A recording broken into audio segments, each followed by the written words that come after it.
กับท่านผู้ชมครับนี่เป็นจุดที่2ครับกับการลงพื้นที่ปฏิบัติภารกิจตรวจเยี่ยมพื้นที่ประสบอุทกภัยของท่านรัฐมนตรีประจำสำนักนายกรัฐมนตรีนายสันติปิยทัศน์พร้อมคณะนะครับจุดที่2นี้อยู่ที่ในส่วนของตำบลวัดเกาะอำเภอศรีสำโรงจังหวัดสุโขทัยครับ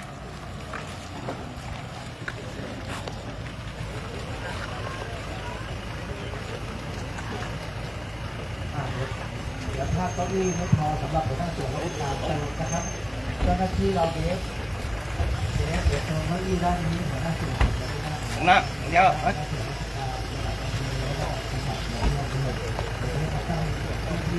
โอ้เข้ามาโยนเลยบ้าง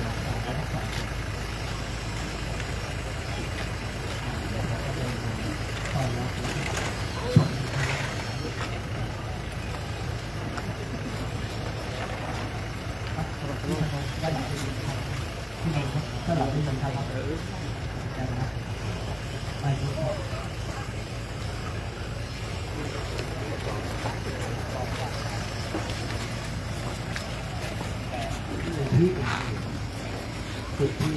ลังจากที่มาถึงจุดที่2ที่วัดเกาะอำเภอศรีสำโรงแล้วนะครับนายสันติปิยทัศน์รัฐมนตรีประจำสำนักนายกรัฐมนตรีนะครับได้พบปะกับผู้นำท้องถิ่นนะครับ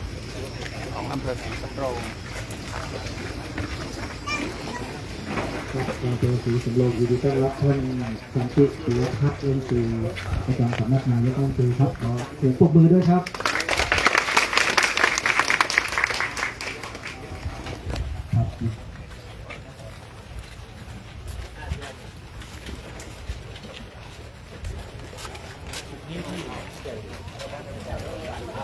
เลยประมาณ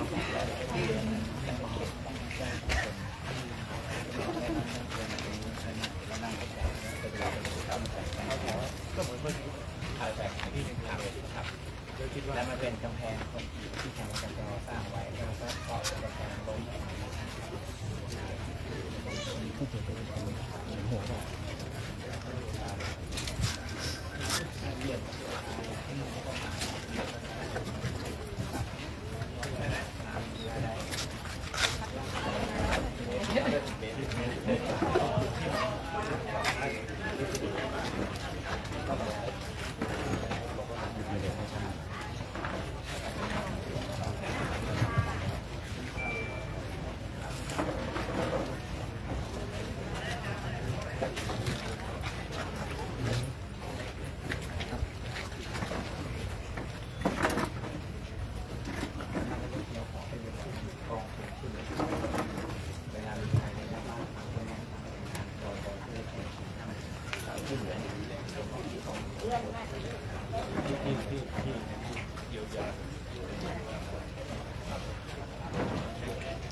ก็ยัง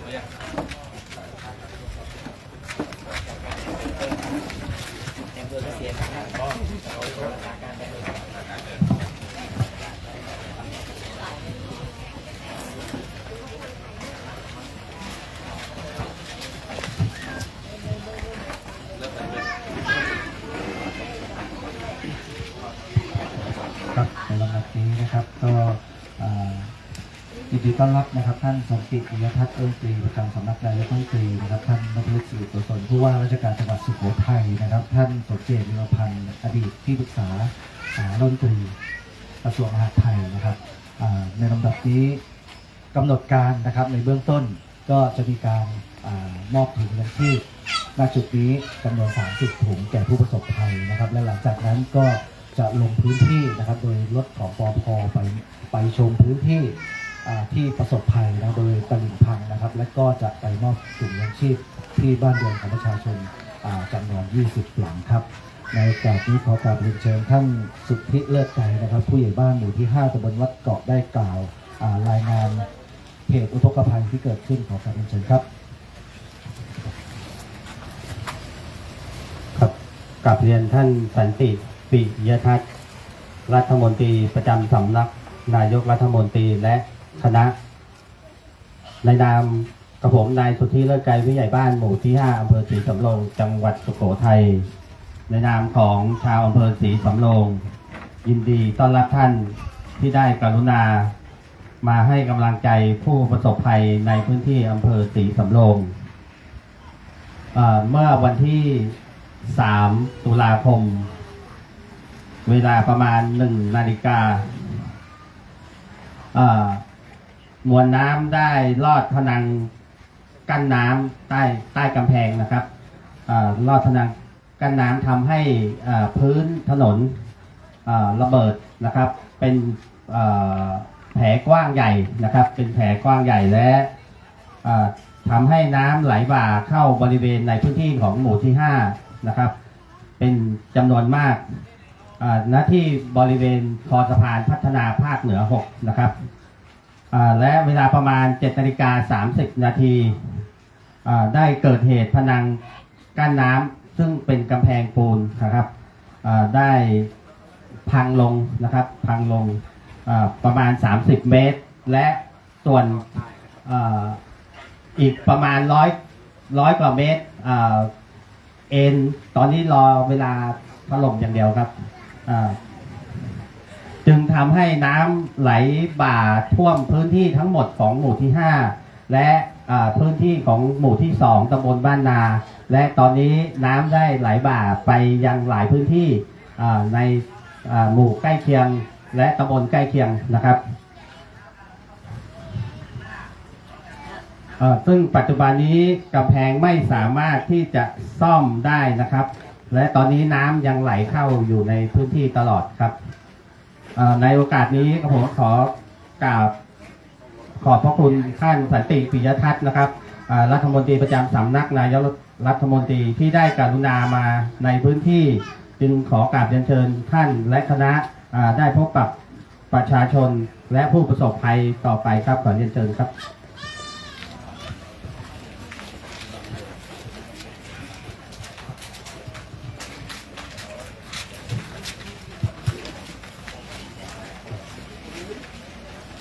ท่านผู้ว่าราชการจังหวัดหัวท้ายที่เราผู้ว่าน้องที่เป็นต้องทราบข่าวว่ามีนะครับน้ำหลายท้องที่ในจังหวัดสุโขทัยจังหวัดใกล้เคียงรัฐบาลโดยท่านนายกรัฐมนตรีก็มีความห่วงใยเป็นอย่างมากแต่เนื่องจากท่านเองก็มีภารกิจมากของผมในหลายพื้นที่นะครับก็เลยมอบหมายให้ผมแต่ละท่านมาเยี่ยมมาให้กำลังใจพี่น้องครับทุกท่านแล้วก็มาดูว่า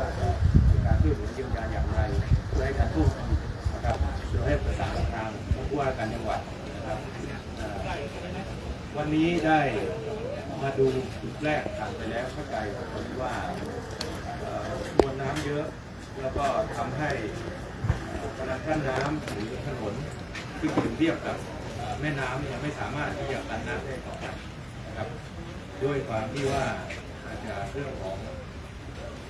งบประมาณในการก่อสร้างในการป้องกันน้ำนะครับอาจจะยังไม่พอ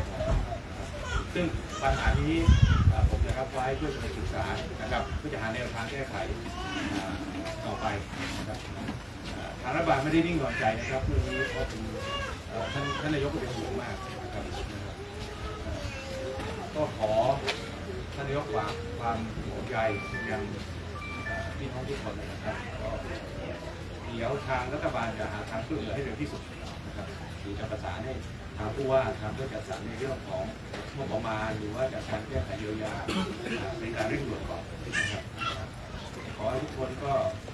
เอาเป็นกำลังใจนะครับก็คิดว่าถ้ามวลน้ำทางชมประทานก็รายงานว่าอาจจะสักไม่กี่วันนี้นะครับก็จะเริ่มลดลงนะครับความรุนแรงก็อาจจะลดลงนะครับก็ขอให้สู้ๆนะครับขอบคุณท่านครับ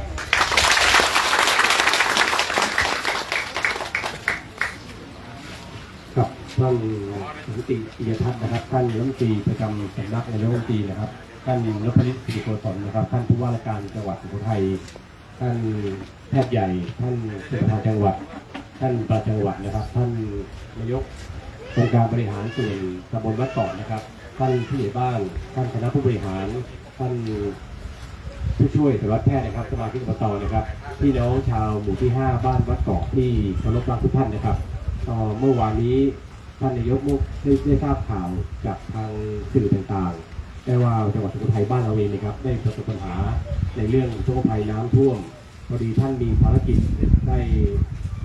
รับเรียบร้อยแล้วท่านก็มีภารกิจในเรื่องของการไปดูแลเรื่องของปัญหาชายแดนอยู่วันนี้ท่านก็ได้มอบหมายให้ทางท่านสันติปิยทัศน์นะครับท่านรัฐมนตรีประจำสำนักนายกรัฐมนตรีมาเป็นตัวแทนท่านมาเยี่ยมมาเป็นกำลังใจให้กับพี่น้องชาวบ้านวัดเกาะพี่น้องชาวจังหวัดสุโขทัยบ้านเราในวันนี้นะครับก็ขออนุญาตนำเรียนกับทางท่านรัฐมนตรีประจำสำนักนายกนะครับว่าวันนี้สุโขทัยรอบนี้ถือว่าเป็นรอบที่ 4ตั้งแต่ปลายเดือนกรกฎาคม 2568 ที่ผ่านมาตั้งแต่วิภามาคาจิกิมาหนองฟ้าจนรอบสุดท้ายนี้ก็คือบัวลอยที่พวกเราได้รับกันวันนี้นะครับเดิมทีก็ได้มีการคุยเรื่องว่าบัวลอยเนี่ยเข้าใจว่าน่าจะเป็นบัวลอยไข่หวานนะครับพออยู่ไปอยู่มามันเริ่มไม่หวานแล้วนะครับเริ่มส่งผลกระทบกับพี่น้องชาวจังหวัดสุโขทัยของเราได้เยอะตรงนี้นะครับก็เรียนรู้ว่านี่คือสิ่งที่เป็นความห่วงใยของท่านอนุทินชาญวิรากูลนะครับท่านนายกรัฐมนตรีท่านหัวหน้าพรรคภูมิใจไทยวันนี้นะครับท่านเลยมอบหมายให้ทางท่านรัฐมนตรีสันติปิยทัศน์นะครับมาเป็นตัวแทนท่านมาพบปะมาเยี่ยมเยือนมาเป็นกำลังใจให้กับพี่น้องชาวจังหวัดสุโขทัยบ้านเราในวันนี้นะครับก็เรียนกับพี่น้องว่าวันนี้ปัญหาต่างๆนะครับก็ท่านรัฐมนตรีได้สั่งการให้กับทางท่านผู้ว่าการจังหวัดให้เร่งดำเนินการสำรวจว่าจะทำอย่างไรที่จะสามารถแก้ปัญหาที่มีการออกการทางทลายของผนังกั้นน้ำริมตลิ่งเนี่ยให้ได้อย่างเป็นการถาวรเพื่อที่ว่าจะเป็นการป้องกันเหตุให้กับพี่น้องชาวจังหวัดสุโขทัยบ้านเราก็เมื่อจุดที่ 1ที่ไปตำบลท่าทองนะครับท่านก็ได้มอบให้ทางท่านผู้ว่าการจังหวัดเร่งดำเนินการประสานกับทางกรมโยธาธิการและผังเมืองมาดำเนินการก่อสร้างเขื่อนป้องกันตลิ่งให้กับพี่น้องในจุดที่เสียหายจุดแรกแล้ววันนี้มาบ้านวัดเกาะตรงนี้นะครับก็ฝากทางท่านนายกท่านผู้บริหารของอบตวัดเกาะบ้านเรานะครับว่าวันนี้ให้เร่งนำปัญหาที่เกิดขึ้นของเราเนี่ยไปนำเรียนท่านผู้ว่าการจังหวัดเพื่อที่ว่าจะสั่งการในเรื่องของการดำเนินการดูว่าแนวทางไหนจะสามารถแก้ปัญหาได้อย่างถาวรให้กับพี่น้องชาวตำบลวัดเกาะเราต่อไปนะครับขออนุญาตนำเรียนเข้าภาพสัปดาห์นี้ท้ายสุดนี้นะครับก็ฝากความห่วงใยจากท่านรัฐมนตรีผ่านมาที่ท่านรัฐมนตรีประจำสำนักนายกรัฐมนตรีนะครับมาห่วงใยกับพี่น้องประชาชนชาวตำบลวัดเกาะบ้านเรานะครับก็เรียนว่านี่คือความห่วงใยจากทางท่านนายกรัฐมนตรีของเรานะครับก็ขอถึงตบมือให้เป็นกำลังใจกับทางท่านรัฐมนตรีประจำสำนักนายกอีกครั้งหนึ่งนะครับผมขอบคุณครับ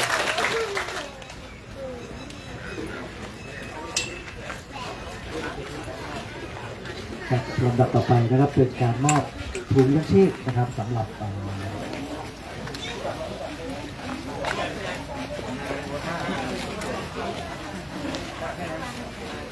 เดี๋ยวแถวแรกนะครับสำหรับแถวแรกนะ5 ท่านนะครับแถวแรก5 ท่าน หลังจากที่ท่านรัฐมนตรีประจำสำนักนายกรัฐมนตรีได้รับฟังบรรยายสรุปสถานการณ์ในพื้นที่ของตำบลวัดเกาะอำเภอศรีสำโรงซึ่งเป็นจุดที่ 2ในการลงพื้นที่ในวันนี้เรียบร้อยแล้วนะครับทางจังหวัดสุโขทัยได้เตรียมถุงยังชีพสิ่งของบรรเทาทุกข์นะครับของจังหวัดสุโขทัยมอบให้กับผู้ประสบภัยในพื้นที่นะครับซึ่งเป็นผู้แทนบางส่วนจุดหนึ่งนะครับจำนวนหนึ่งในผู้ประสบภัยของอำเภอศรีสำโรงทั้งหมดนะครับนี่เป็นจุดแรกในการมอบสิ่งของตำบลวัดเกาะอำเภอศรีสำโรงหลังจากมอบสิ่งของณจุดนี้แล้วจำนวน50 ชุดท่านรัฐมนตรีประจำสำนักนายกรัฐมนตรีก็จะได้เดินทางต่อเข้าไปด้านในซึ่งเป็นจุดที่คันกั้นน้ำแม่น้ำยมพังทลายอยู่ด้านในซึ่งตรงนั้นก็จะได้ไปพบปะกับประชาชนแล้วก็ไปเยี่ยมเยียนพี่น้องประชาชนถึงบ้านผู้ประสบภัยด้วยจำนวน20 หลังคาเรือนด้วยกันนะครับ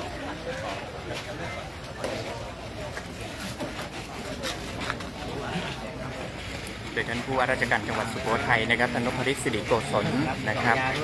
มอบสิ่งของให้กับผู้ประสบภัยครับ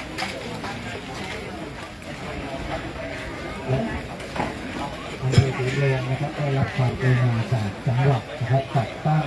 โรงครัวนะครับโดยท่านผู้ ผู้ว่าราชการจังหวัดท่านรองผู้ว่าราชการจังหวัดก็ร่วมกับคณะส่วนราชการนะครับแล้วก็พระโพนสะพานบุญเจ้าวาดวัดศรีสุโขทัยนะครับจัดให้โรงครัวขึ้นนะครับที่วัดศรีสุโขทัยนะครับเป็นอาหารมีอาหารให้ตั้งแต่เมื่อวานนี้นะครับเมื่อวานนี้เป็นอาหารมื้อแรกนะครับที่เราได้รับความกรุณานะครับวันนี้เป็นวันที่2นะครับ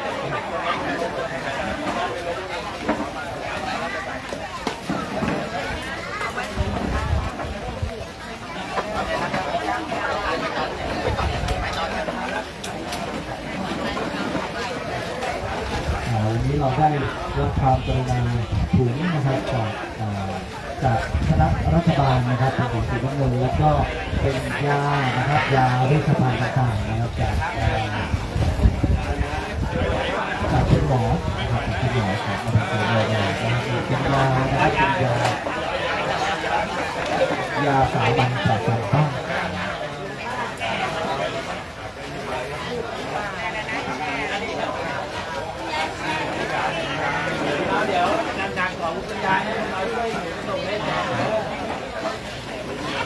ผลเหล่านี้เป็นส่วนหนึ่งเป็นเพียงส่วนหนึ่งเท่านั้นนะครับเป็นเพียงส่วนหนึ่งเท่านั้นอันนี้มีตัวแทนมารับนะครับเป็นตัวแทนจากที่มารับคือแล้วคนเขาส่งคนทำได้มาเลยว่าแรกเลย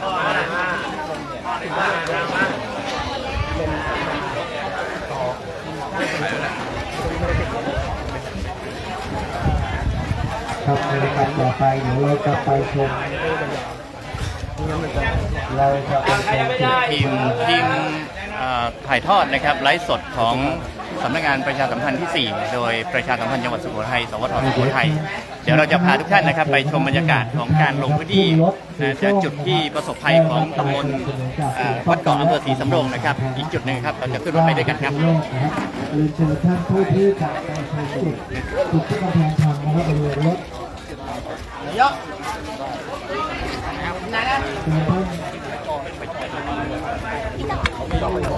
ไปด้วย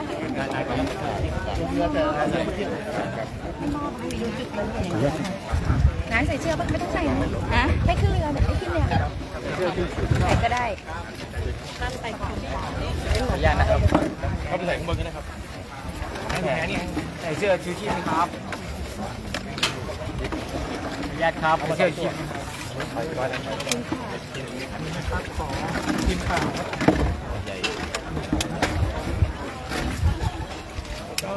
ครับ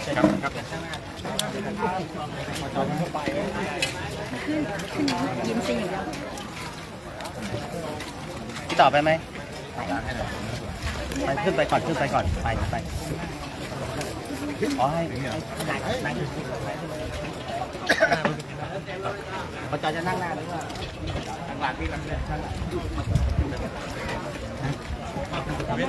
ไปสิไปจะถ่ายรูปแล้วมึงไม่ไปหน้าเดี๋ยวมึงจะไปรอบหน้าจะได้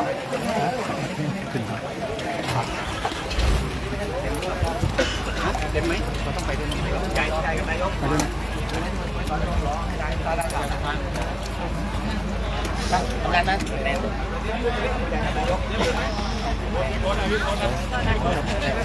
ใช่ครับเดี๋ยวไม่ให้ข้อมูลไม่หมูว่าต้องไปอยู่แล้วต้องไปก่อนพอละพี่เชิญครับตากล้องเชิญครับตากล้องเชิญครับเราขออนุญาตให้ตากล้องเข้าหน่อยนะครับรับจิตเป็นได้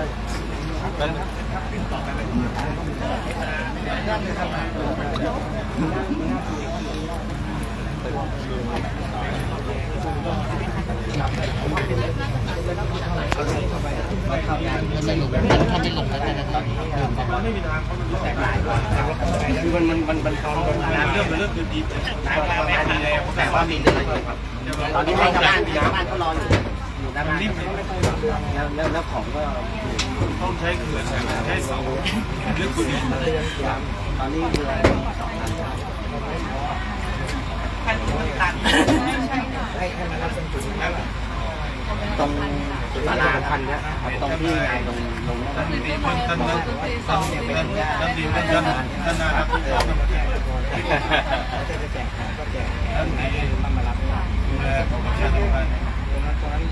ที่สุดไม่ได้นะ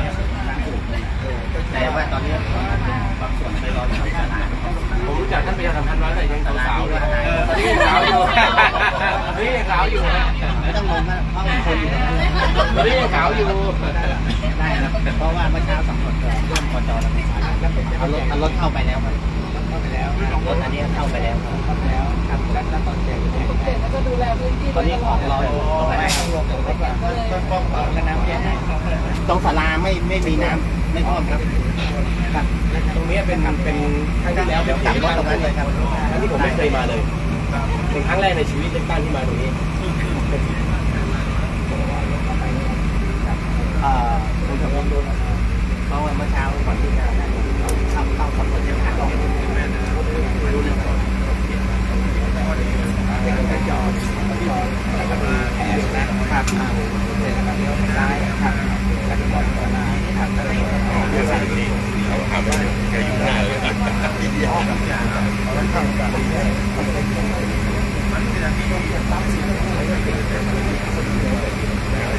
ด้แล้วอะไรครับไม่ต้องว่านั่งนั่งเลยได้ไปมากนี่คือรถมันช้าสบายนี่คือไปแล้วมันนี่เลยพี่หน่องไม่ต้องห่วงเรื่องรูปนะบอกพี่ผู้หญิงมานั่งดีกว่าพี่ผู้หญิงมานั่งนี่ดีกว่าไม่ต้องเข่าเพราะผมแข็งแรงยืนได้สบายบอกพี่หน่องไม่ต้องห่วงเรื่องรูปนะเยอะบัง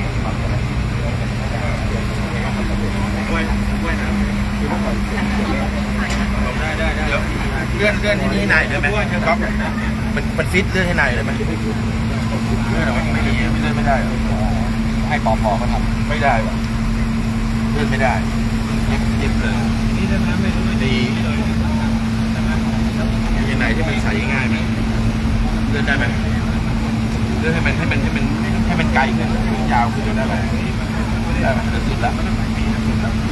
สุดแล้วพอเห็นตรงนั้นไหมพออยู่ฮะไม่ไหนไปลงก็ใส่ฮะเราคนที่อยู่ตรงนั้นหรอกี่คนตอนนี้ตรงไหนที่มันไม่มันมีรั่วและไอ้รั่วตรงไหนตรงนั้นเลยเราต้องเวลาไปนะมีติดกว่าคนไหมไม่ไปต้อนมาเลยไปต้อนขึ้นมาเลยเพราะว่านายจะลงจุดนั้นที่แจกของอยู่แล้วครับไปต้อนขึ้นมาอยู่ศาลาเลยจุดเดียวเลยนายเก็บแหวนไปนอนที่ศาลา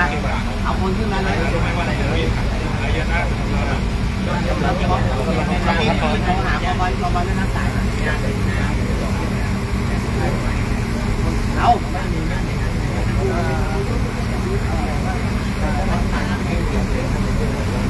ประมาณไรนะ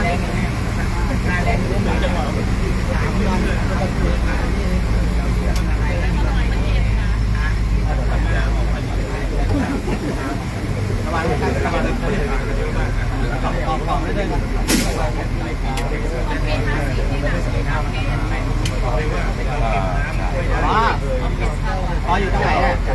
หมดเลยนายจะเรียนแขนเนี่ยแขนมีอะไรอาทิตย์นึงคือแบบชื่ออะไรนายชื่อ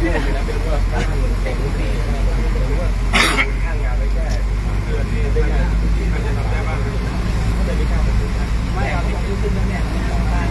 เพราะว่านายจะลงแข่งนายจะไม่ลงเรือเดี๋ยวมีใครเรือไปแล้วไม่ได้กลับนายอยู่บนรถแล้วมันจะประมาณนี้บางระกำมีลงเรือเพราะว่ารถตอนไปโน่นหมดเลยกำลังจะถึงรู้ให้มันจะไม่เป็น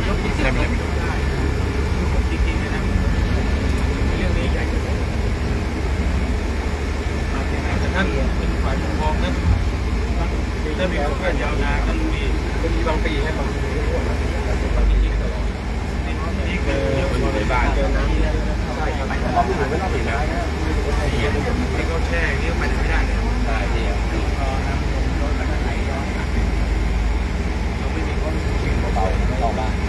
ต้องวิ่งเบาๆใช่เข้าบ้านเขา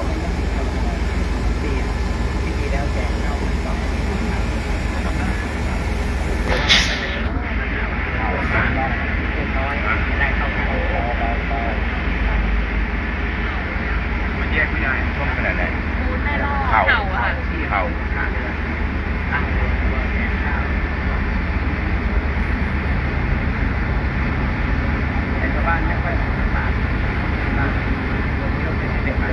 เงินติดล้อเป็นติดล้อที่เรียบร้อย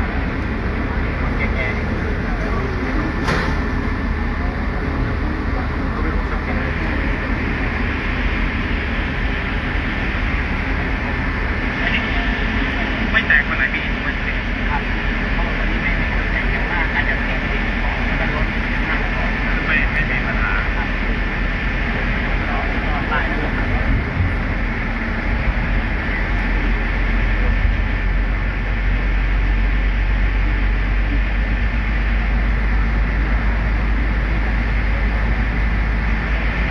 ที่ชาวบ้านไปไม่ได้เลยต้องได้เรืออย่างเดียวเลยถ้าเป็นบ้านนี่ดูแกชิลมากเลยนะบ้านเล็กน้ำก็ไม่รู้จะทำอะไรครับไม่รู้จะทำอะไรใช่ไหมก็ต้องนั่งอยู่อย่างเงี้ยโอ้โหมอไซค์นี่จมหลายคันเลยเนี่ยครับแล้วข้างในนี่รถออกไม่ทันจมรถเก๋งจมอยู่ข้างในครับโอ้จมเลยใช่ไหมจมเลยครับรถเก๋งอยู่ระดับอะไรท่วมพวงมาลัยอ่ะปี54คนแรกก็ทำอย่างเงี้ยฮัลโหลครับน้ำที่วิ่งตกปลาเลยพูดถึงครับซื้อมาเลย2 ลำตัวทำเองเลยครับครับผม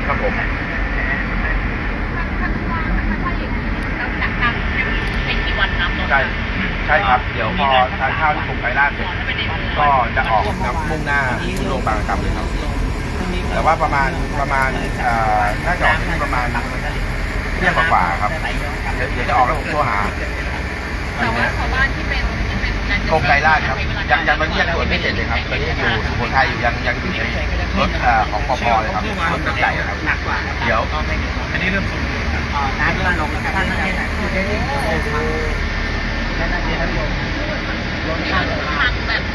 น่าจะในตัวเมืองนะครับกำแพงในเกณฑ์ยังไม่ทราบร้านอาหารเลยครับเดี๋ยวรอทางแยกมีเสาไฟฟ้าตั้งอยู่ในพื้นที่ไฟฟ้าไว้เดี๋ยวถ้ามีโอกาสเป็นทาง น่าจะตัวเมืองครับน่าจะเป็นเพราะตอนนี้มันขวางทางน้ำมากได้ครับมันต้องยกให้สูงขึ้นยกให้สูงนะครับ เองสะพานในเมืองเลยสะพานก็ร่วงอันนี้มันต้องลดเลยร้อนเจ้าของสะพานพัฒนาสร้างสะพานที่ติดกับ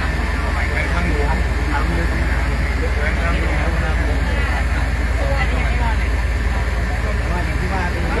มันก็จะท่วมหน้านี้เราพอหน้าแรงผมก็ลงไป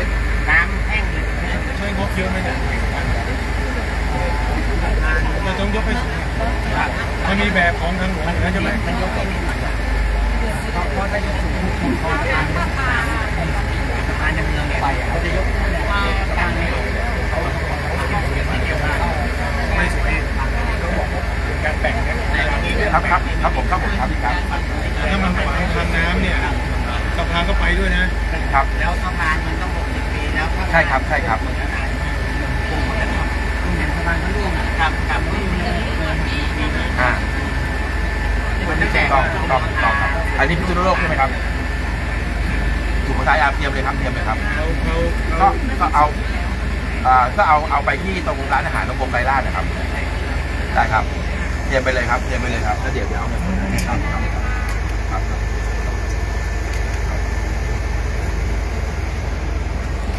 นี่ถ้าไอ้เขื่อนนั้น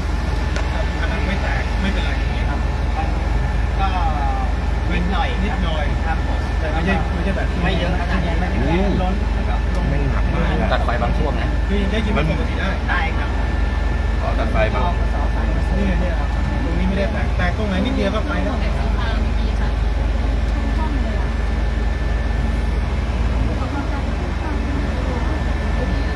ส่วนใหญ่ก็เป็นกู้ภัยมาช่วยอยู่ตรงนี้ก็ส่วนในคนที่ว่าคนแก่ผู้ป่วยอะไรผมยกออกตั้งแต่เมื่อวาน บ้านได้ ที่เอาเรือมาแล้วนะเรือมาช่วยพวกสัตว์เลี้ยงพวกนี้ก็สำคัญ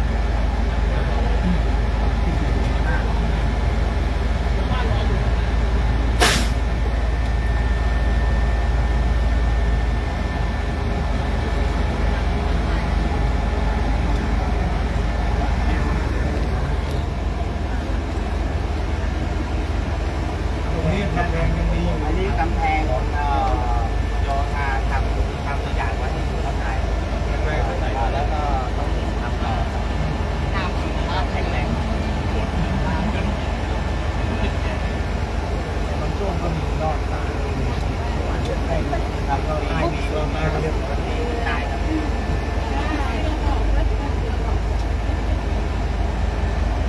เมื่อมันซอสจนดินข้างล่างนี่หมดแล้วแบบกำแพงโยธาอย่างเดียว อันตรงนี้มันจะเป็นเข็มขายเป็นเข็มครับตรงนี้ก็เลยต้านทานได้แต่ตรงนี้ไม่มีเข็มมันเป็นมันจะเป็นหินสมัยโบราณนะครับ ไม่เดี๋ยวท่านรู้ว่าเอาดิเวลาน้ำลงก็เริ่มเลยถ้าปล่อยอย่างนี้ไม่รอดอีกเดี๋ยว ปีที่แล้วขนาดนี้ไหมคะ คือทุกปีมันจะต้องมีจุดเที่ยวปีใหม่ ต้องมีจุดแตกทุกปี รอบที่แล้วเนี่ยที่มาเนี่ยก็เป็นแผนที่ตรงบ้านนาครับแต่เขาก็ซ่อมเลยต้องมาผมเนี่ยจะมีการ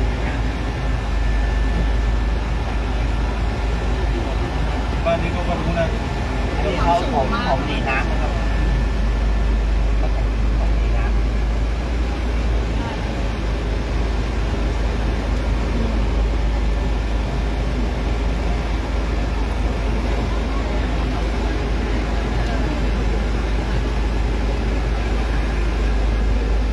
ลงไปประมาณ30 เมตรแล้วนะข้ามน้ำเมื่อวานนี่ปิ่นนะเมื่อวานปิ่นแบบปิ่นขอบเลยอันนี้ลงไปประมาณ30 เมตร ท่านบอกทรงๆแล้ว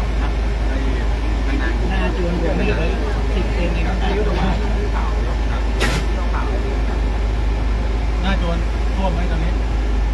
ไม่ท่วม ยังกำแพงยังกั้นได้อยู่แต่ผมไม่มีโอกาสได้เห็นน้ำลงครับมีกำแพงปังแทนทุกชุดเลยที่เรา หน้าบ้านผมเนี่ย8 เมตร แล้วมีประมาณนี้เท่าไหร่คะ ตรงนี้กำแพงน่าจะเมตรแต่ตลิ่งแต่ละที่มันไม่เหมือนกันมันเป็นแม่น้ำที่แคบข้างในเป็นลำน้ำที่แคบ แค่แล้วมันแรง แล้วมันรับน้ำตั้งแต่พะเยาลงมา วันนี้มีตัวถ่วงน้ำไว้แม่น้ำยมมีที่แค่2 ฝั่งน้ำมาการไหนน้ำมันตั้งแต่เรื่องไปแค่ต่อ น้ำมาเยอะก็อย่างก็คือไม่สามารถระบายได้เร็วอ่ะ แล้วของผมเนี่ยมันจะเป็นจุดล้อขวดครับจากว่างจากจังหวัดพะโล้มาพอมาถึงผมเนี่ยมันเป็นของขวดแล้วมันก็ค่อยที่ลงไปเล็กลง ไม่ได้น้ำมาเยอะเก็บไม่ได้เพราะหน้าแล้งไม่มีน้ำอีกใช่ไหม ข้างแค่มีผ่านน้ำขึ้นไป นั่นแหละมีไปปลายเดือนธันวาคมต้นสุดท้ายเป็นแยกกัน แล้วก็มีพวกคลองของน้ำมา ไปเดือนนี้ก็เดือนนั้นไม่มีน้ำใช้เลยเนี่ยปลายเดือนธันวาคมแยกกัน ก็มีน้ำก็ที่ เกษ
มันไล่น้ำมันตรงนี้ไล่น้ำอะไรผ่านไปเลยแล้วพอหน้าแล้งเนี่ยพูดว่าน้ำมันแต่ไม่ได้หนักตายเราไงเจ๊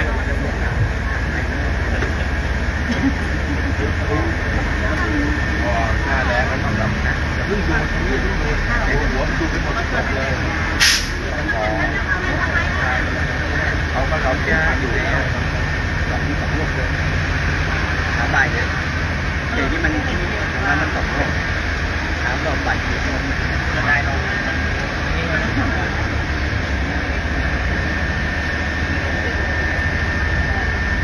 นี่คือชาวบ้านที่อยู่ที่นี่นะอยู่ทางที่หลังคาเรือนประมาณนี้ตรงนี้ใช่ไหมคะทางไหนไม่ต้องใส่เสื้อไม่ต้องใส่ครับอันนี้ไม่ให้ไม่ลงเลยไม่ลงแล้วครับไม่ลงแล้วว่ายน้ำเก่งทุกคนน้ำในสระน้ำลงในคลองเรียบร้อยไม่ต้องที่หลังว่ามันจะไม่เป็นนี่ครับนี่ให้ท่านลองทิพดีใส่เนี่ยได้ว่ายน้ำได้เดี๋ยวนี้เรียบร้อยซะแล้วร้อนมากแล้วตอนนี้เป็นกำลังใจใครที่เหลือก็เป็นกำลังใจให้ทุกคนพาลงไปได้ไม่มองก็ลอยเราไปที่ไหนครับช่างไหนก็จะได้ครับ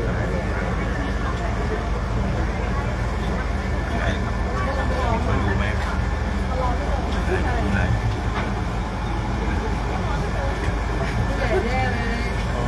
ได้นอนไหมคะพี่อ่ะ ได้นอนเพราะว่ามันเราไม่มันเฝ้าอะไรไม่ได้พอมาแล้วก็มาแล้วแต่ก็ที่ผ่านมาก็แบบอุ่นมากแล้วก็ ใครขับลงได้ แล้วก็ตัวแบบที่ ตัวเล็ก ทั้งสามเชิญก่อนเลยครับ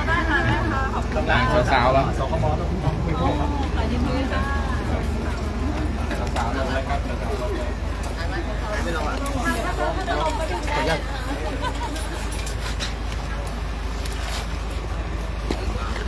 ใช่ไหม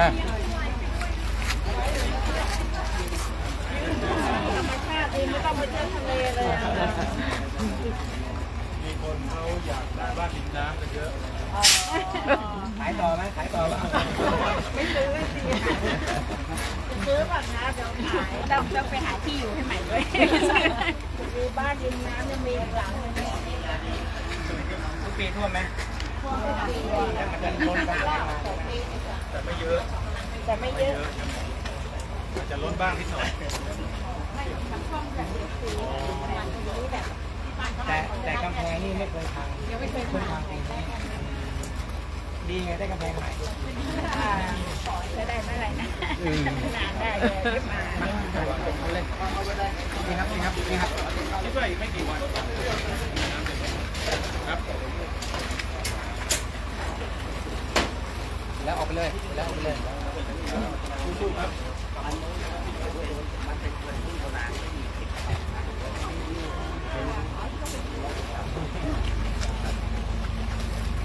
จะพูดว่าจะขอข้าวไหม ใช่ค่ะข้าว มาเลยเนี่ยข้าวมาเลยวันนี้ ขอบคุณค่ะ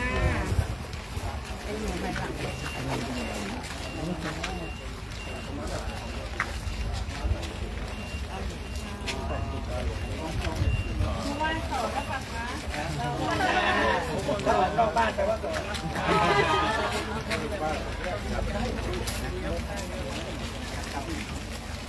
เลขาน้องแพรเอาข้างหลังมาเลยนะ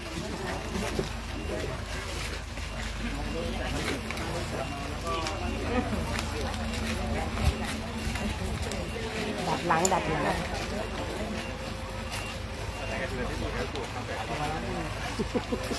ไว้นะมือไว้นะมือใช่ใครอ่ะ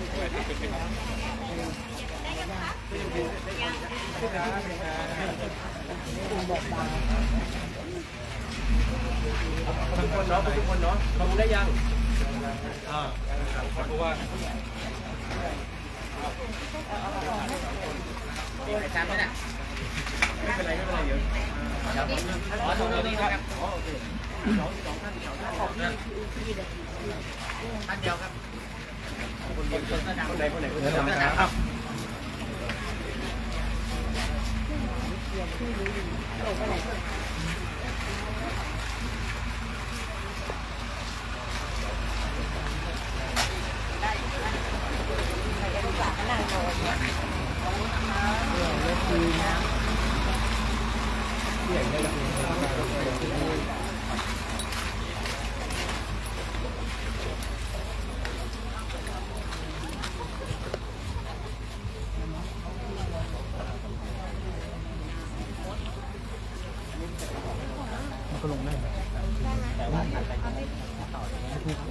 เป็นของอบจตัวเดียวกับตัวที่คนตอนนี้ก็รอเวลาตรงนี้ใช่ไหมเนี่ยครับผมมีร้อยต่อยอบจนี่จะ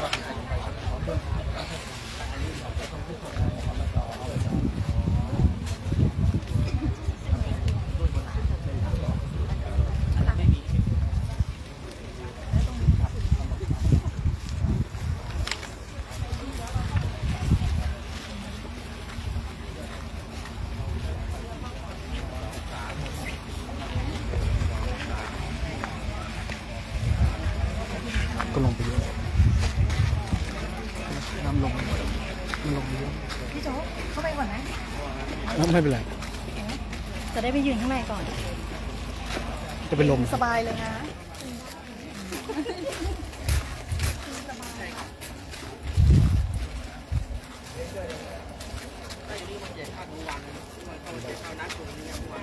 แล้วก็จะให้แจกข้าวในกลางวันนะครับช่วยหนู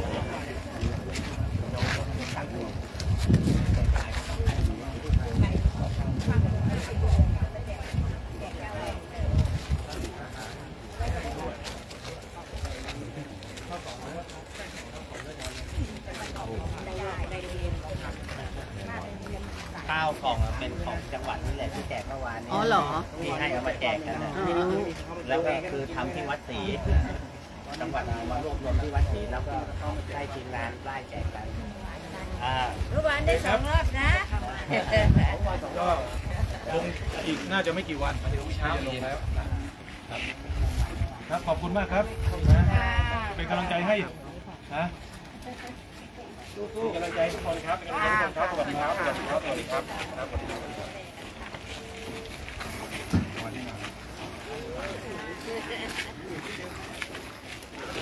ห้องไหนอยากไปดูแล้วก็ตัดไม้อยู่ชอบไปเจอใช่ไหมอ้าวดาวมาเงียบเลยนะมาเงียบเลยนะเรื่องเรา จบแล้วไม่มีอะไรผมจะได้ติดแล้วกับและทั้งหมดนี้นะครับก็คือภารกิจของท่านรัฐมนตรีประจำสำนักนายกรัฐมนตรีนะครับท่านสันตินะครับก็ได้มาลงพื้นที่ของจังหวัดสุโขทัยเรานะครับทั้งในส่วนของอำเภอสวรรคโลกนะครับและอำเภอศรีสำโรงนะครับจากนี้ไปนะครับท่านก็จะเดินทางไปที่จังหวัดพิษณุโลกในลำดับต่อไปในช่วงบ่ายนะครับสำหรับในวันนี้นะครับก็ขอขอบคุณนะครับที่ติดตามรับชมนะครับเพจสำนักงานประชาสัมพันธ์จังหวัดสุโขทัยทุกท่านนะครับต้องขอปิดไลฟ์แต่เพียงเท่านี้นะครับสวัสดีครับ